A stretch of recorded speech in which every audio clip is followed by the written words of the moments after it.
नमस्कार Shri संभावी lifestyle channel को अनेक अनेक शुभेच्छा। मु आज आपण मानक सहित डाल फ्राए रेसिपी शेयर करने को जाउची। डाल फ्राए टा बनैबा को बहुत सहज, बहुत कम समय भी हो जाए। आपण आकु बनैकिरी गरम गरम भात रुटी किंबा परोटा पूरी सांगरे आपण माने आकु खाई परिबे। चलंतु डेरी न करी फटाफट रेसिपी स्टार्ट करिबा। डाल फ्राए पे मु एठी गोटे गिना हरड़ डाली नहीं। आपण माने जेतेबेले डाल फ्राए करिवे एमती गोटे माप नेबे। एई गिनारे मु गिने हरड़ डाली 15 रु 20 मिनिट ताकू बतुरे देइथिली। ताकू भलो बकरी धुआ धुई कर रखिची। ताकू एमती बतुरे देले डालीटा हमर शीघ्र सिझी जिवो, बहुत बढ़िया टेस्ट भी लागिवो। मु से डाल फ्राए पे नेची 2 चमच लूण, 2 चमच हळदी गुंड, गोटे बड़ पियाज को मु एमती चुन चुन कर काटी देइची। गोटे बड़ टमाटो को ताकू एमती टिक टिक काटी देइची।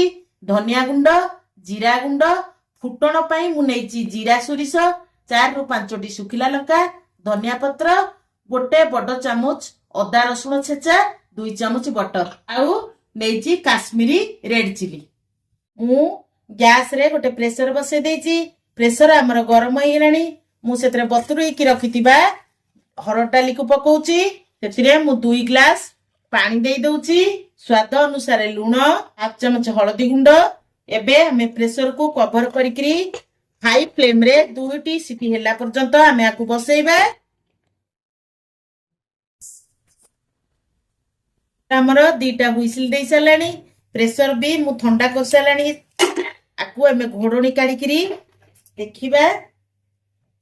देखंतु डालीटी बेसी गोली हेनी, एमती गोटा गोटा रहिले बहुत टेस्टी लागिवो। डाली भी फिटिनी किंतु बढ़िया से सिझी जाइची। एबे आमे आकु साइटी रे रखी दबा, तड़का प्रस्तुत करिबा। एबे मु गैस रे गोटे करेई बसै दीची। करेई हमर गरम हो गेलानी। मु सेतरे देई दउची 2 चमच बटर। आपण को पाखरे जदी बटर नथिबो आपण देसी गुआ घियो पकेई परिबे, नले रिफाइन तेल पकेइबे। सेतिरे आमे 1/2 चमच हेंगु पकेइबा। ताकू भलो किरी आमे मेल्ट करिबा। आपण को पाखरे जदी हेंगु नथिबो आपण हेंगु को स्किप कर परिबे। हेंगु किंतु पकेइले बहुत बढ़िया वासना आसे। सेतिरे आमे पकेइ दबा 1/2 चमच जीरा। जीराटा हमर भाजी गेलानी।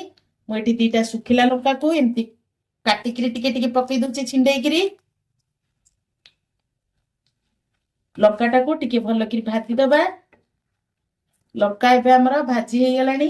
मु काटी की रखिथिबा पियाज को तादरे पकोउची। पियाज को टिके हल्का ब्राउन कलर होला जे भाजीबा। हमर पियाज सुखिला लंका भाजी हे गेलानी। मु अदा रसुण को छेची की रखिथिली जो ताकू तादरे पकेइ दउची।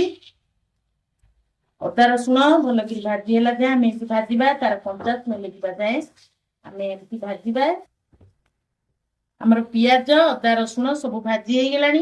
मु काटी की रखिथिबा टमाटो को पकेइ दउची। टमाटो हमर नरम हे गेलानी। मु सेतिरे पकेइ दउची अल्प 1/2 चमच हळदी गुंड, 1 चमच जीरा गुंड, 1/2 चमच धनिया गुंड, 1/2 चमच काश्मीरी चिली।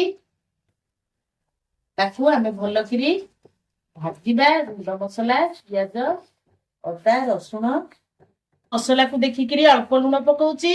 डालीटा को सिझेला बेले हमें लूण पकेइथिले। एबे मसला हमर पूरा गेई आटलानी। मु सिझेई की रखिथिबा डाली को सेतरे पकाउची।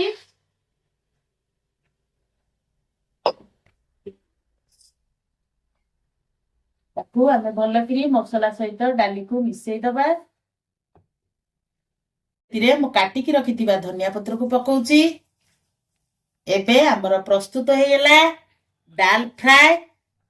आपण माने एमती बनई किरी खांतु। केमिति लागिला मो सहित कमेंट रे शेयर करंतु।